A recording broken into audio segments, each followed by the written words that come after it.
The time is what the clock shows, Deltron Depriks.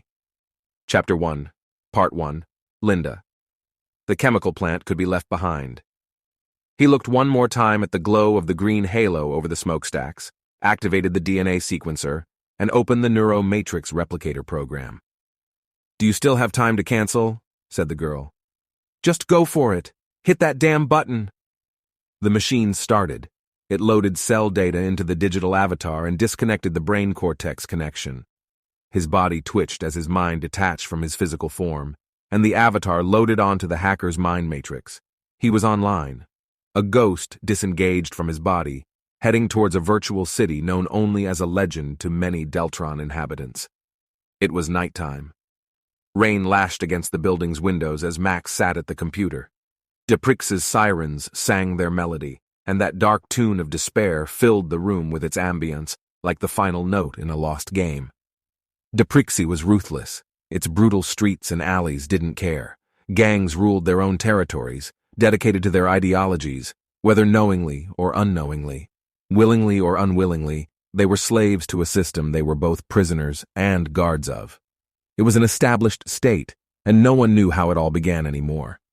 Oblivion had wiped out the history of what the currents of the past had achieved when Tellus 81's deep net was burned like a river when one of Deltron's hackers got tired of everything, wiped the accounts, emptied the records, and dropped crap. What had happened then was forgotten. Some speculated that Depriks had been an old corporate core whose shopping centers and residential complexes were left to their fate in Deltron's hyperinflation and later fragmented into blocks. Others suspected that the Highlands had merely dumbed down the peripheral areas as their control became unprofitable, with power and credit streams drying up. Depriks was salvageable, yet nothing was done. Max tapped on his computer.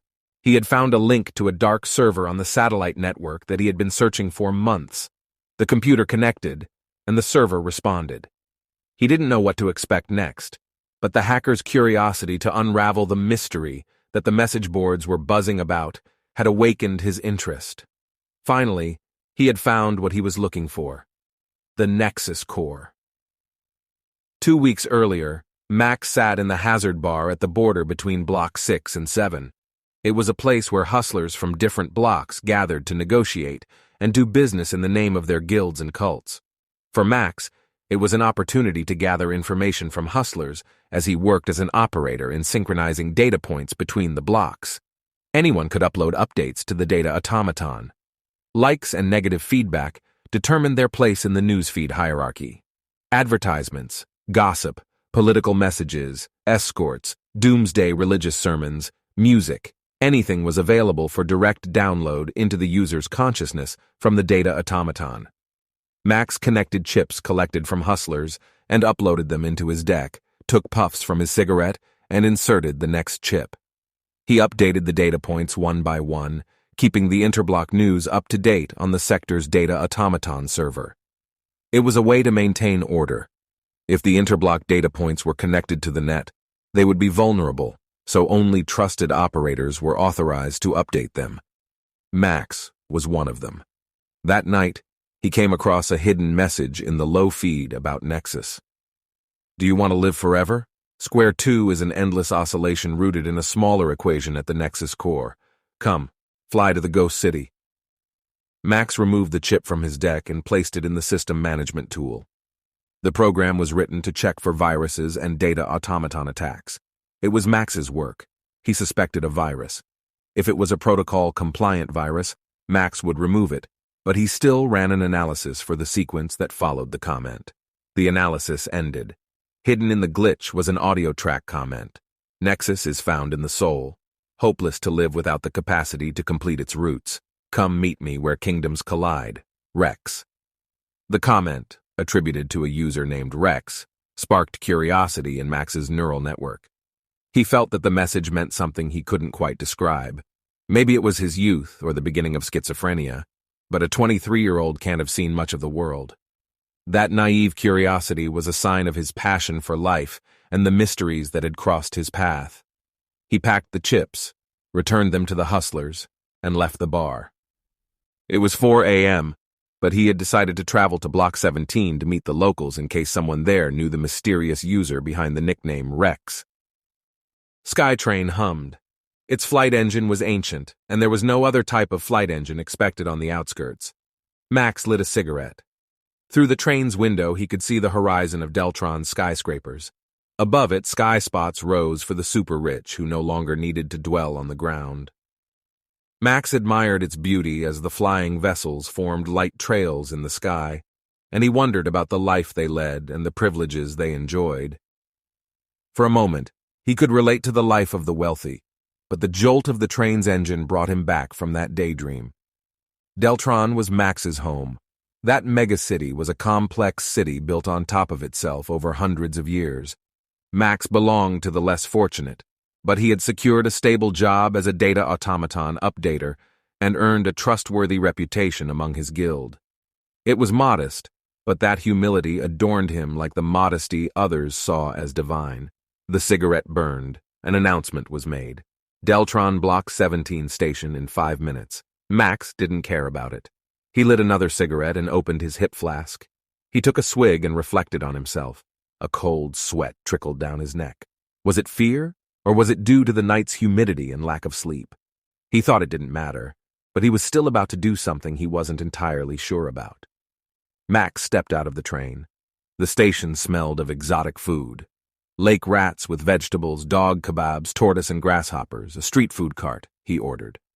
It cost a measly 4 microcredits. Cheap and good, he thought. Xian, he thanked and continued his journey.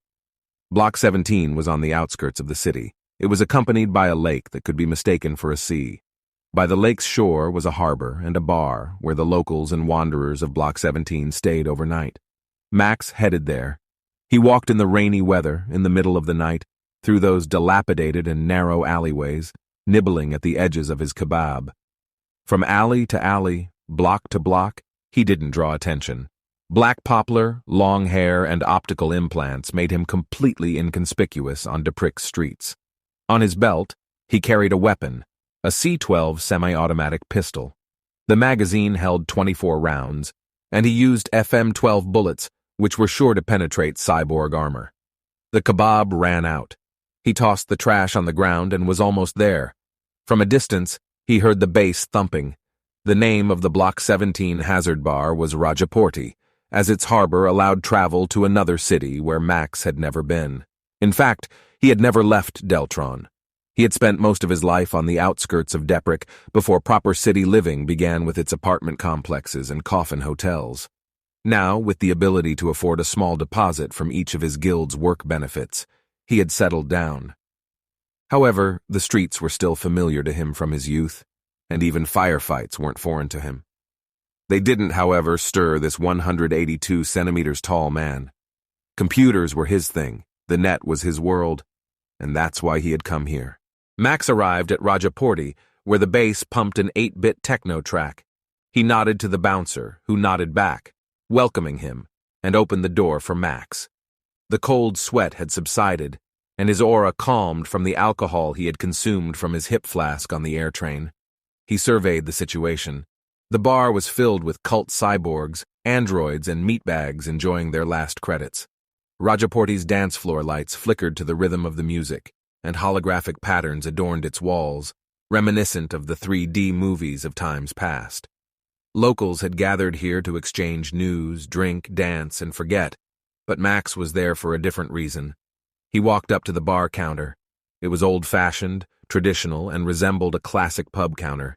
The bartender was a Latino woman with a metal hand and tattoos on her face. Next to her stood a blue metallic disco droid, dispensing virtual fixes to those craving them. VR emitrips, cheese. If real life didn't feel like anything anymore, or if the dopamine gates of the cerebral cortex had worn out from life's grim realism, the only pleasure was to get a new fix, to be someone else than who you were, to be somewhere else than where you were. It was cheap, but deadly fun. Yet, for many Depriks residents, there was no other escape from their everyday lives. Dissonance caused by VR psychosis led to dark mental states, and once it hit, there wasn't much to be done. Max gestured to the bartender. "I'm looking for someone. His name is Rex. Can you tell me where I could find him?" The bartender turned her gaze. Walk through that door if you want to live forever. She pointed to the back door and upstairs to the second floor, where a new bar opened up. The bar was elegant and had velvet sofas, giving off a calm and sophisticated vibe.